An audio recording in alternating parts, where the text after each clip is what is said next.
Hi, my name is Rob Brinded, and today I'm going to attempt to make as simple as possible the mechanism that we use to allow our kids to flourish, and that is by observing our own selves so that we don't place our conditioning onto our children.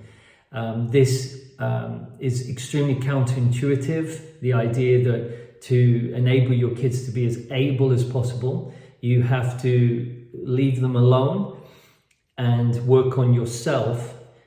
And through this, what the Taoists would call effortless non-doing, we free ourselves from our own conditioning, and in doing so, we free our children.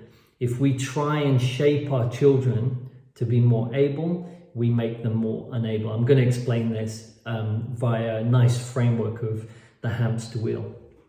So first of all, I want to say that I'm going to try and make this as simple as possible. I've been teaching this stuff for many years, so please don't feel daunted. We are all the same. I've just been doing this for almost 3 decades. And what's important to understand is you as a parent, you are your own authority. Your children are their own authority. And what I'm going to be suggesting here today, I'm going to be showing you something that I found to be a fact, and that when you understand that, you will then go away and do proof of work, your own work, to understand your own conditioning. And that is the only way to change humanity counterintuitively. When we try and shape humanity, well, we've seen what happened over the centuries via religions and spiritual gurus and everything. Humanity hasn't changed in hundreds of years, but this does. This will help your children to flourish and free them from the conditioning that we all have been conditioned with throughout humanity and by our parents. So I have almost 3 decades, like I said, of experience working with high performance. I started off in elite sport, and while working with at Chelsea Football Club, I was in charge of strength conditioning and injury prevention for a squad at the time was worth about 280 million. It would be double, triple that now.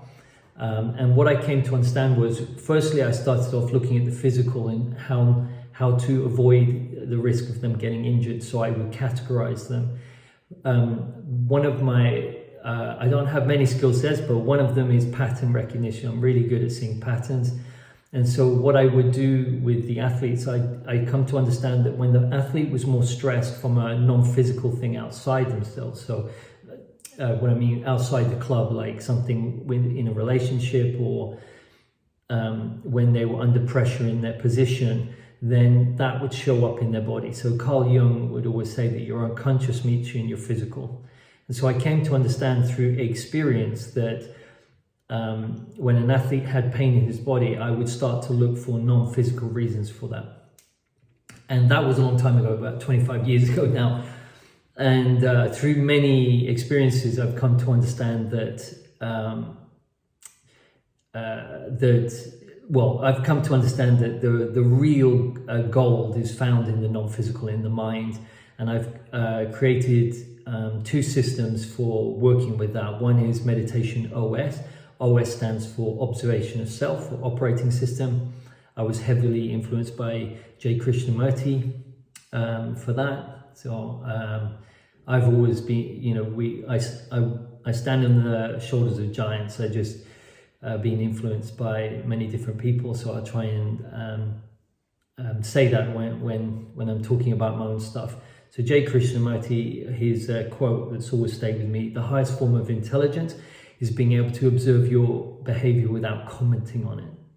And so that's going to be crucial for unparenting. That term unparenting is the deprogramming or deconditioning of the parent, so the child can be free of the conditioning that's coming through.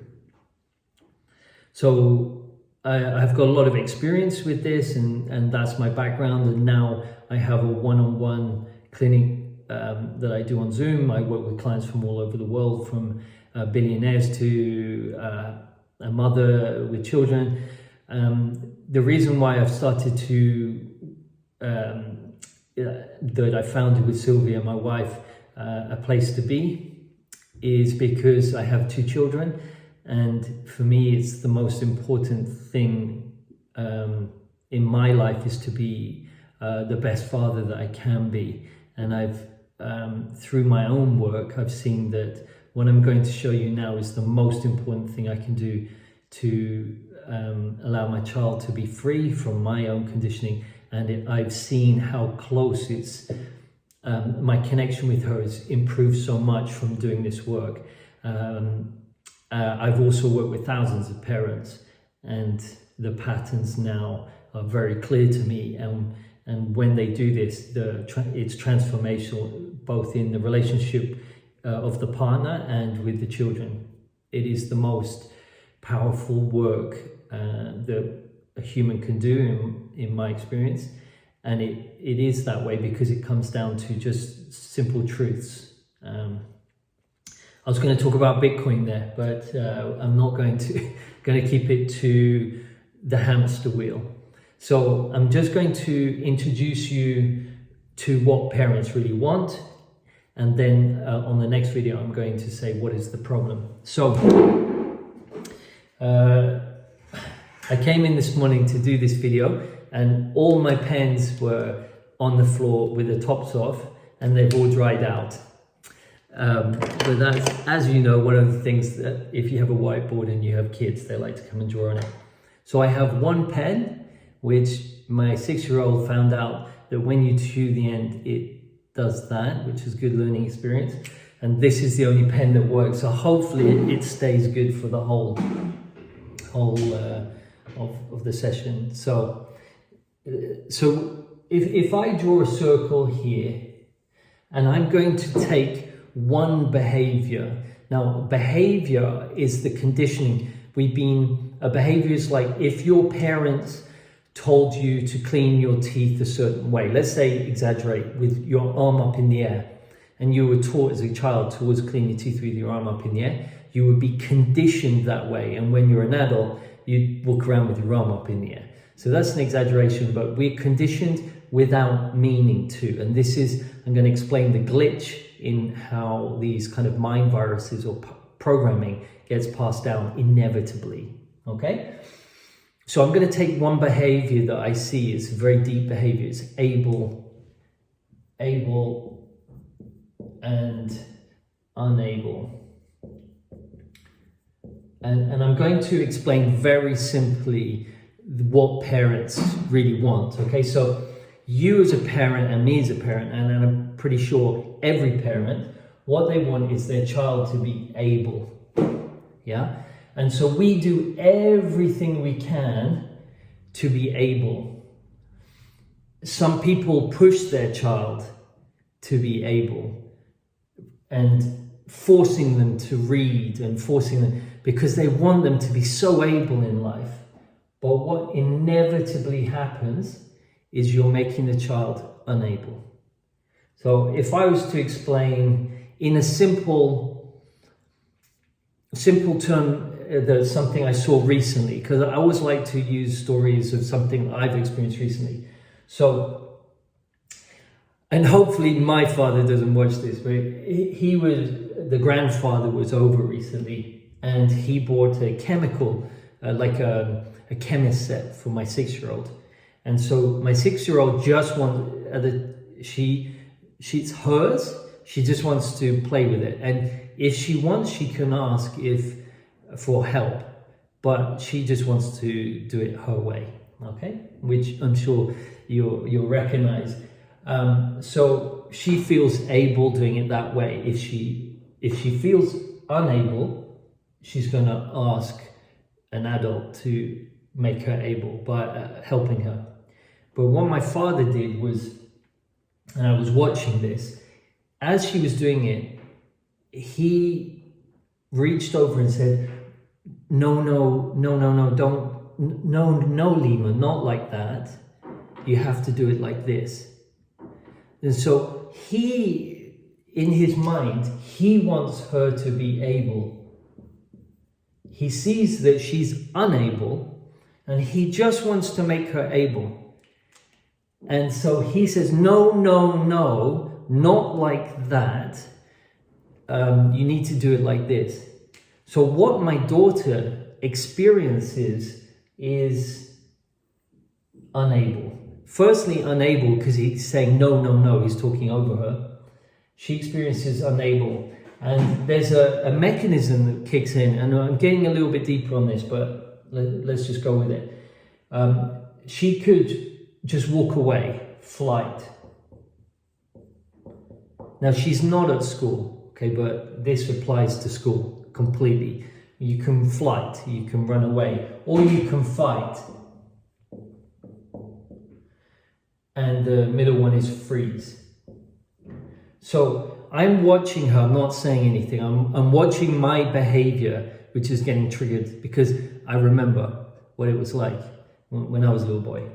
So I can see her, she's caught, she feels like she could walk away, but she's not. She's starting to like lean back, and she doesn't like this experience of being told what to do, which is making her unable, even though it's coming from an able energy.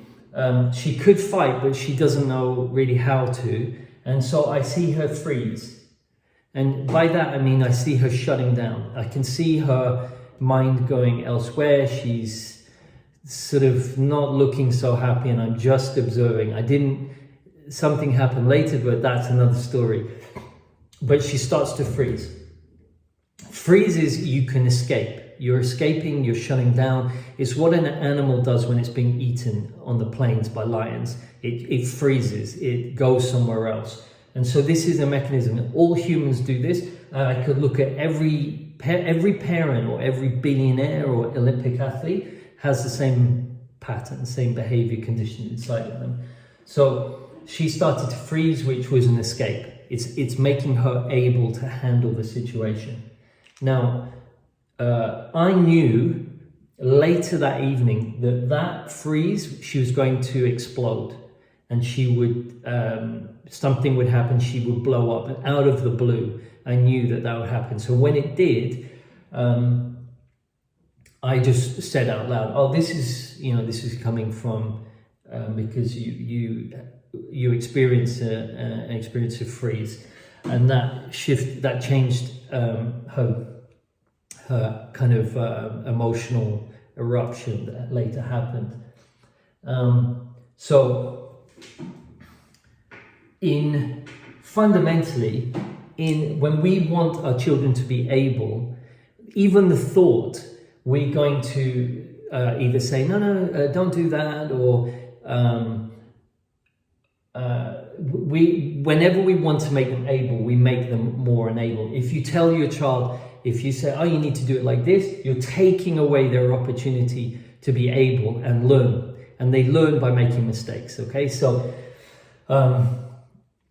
when you energize this side, when you're trying to make them able, you're going to make them more unable. It's inevitable. And you might think you're not doing it, but it is done. It's just part of human nature to do this.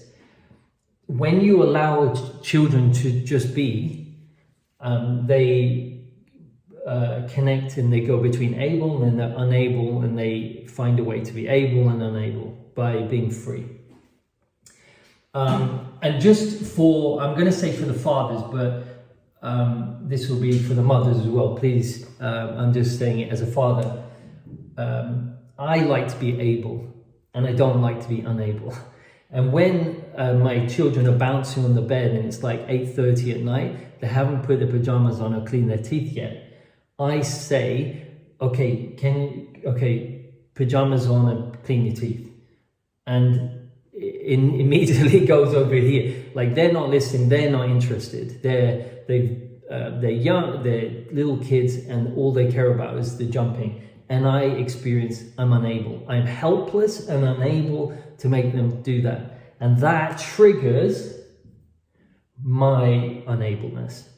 And a man, and it happens with women as well, but I see it more in my experience, men will get angry and real quick. And someone said to me the other day, when I told them that, and I said, you're going to get angry. And he goes, no, I'll go from 0 to 100 in a few seconds. So when men feel unable and helpless, they will experience that and then shout to get to feel able to. And in shouting or threatening, you make yourself able, but you unable the child. And then what will happen is, within a few minutes, as a father, you will think, oh shit, I was unable to control my behavior. I'm not able to be a good father, blah, blah, blah. Okay? So this is what parents want. And the moment the mind, the central, whenever the central mind, your thinking, wants your kids to be able, to be confident, to be happy and everything, you have to watch. So actually, I'm getting ahead of myself. You're going to, this system, you cannot change the system from within the system. You try and shape your kids, you create the opposite. Fact. And this is why our traumas, our conditioning get passed down to our children. There's two ways off this. One is to escape, and the only way to free yourself from this type of behavior conditioning, and there are lots of others, that this group, unparenting, you can see why it's called unparenting. It's what we're doing is we're unconditioning ourselves as parents to allow the children to flourish, and to allow ourselves to flourish and enjoy our children and to experience life fully. The other way I'm going to show you shortly. So that'll be on the next video.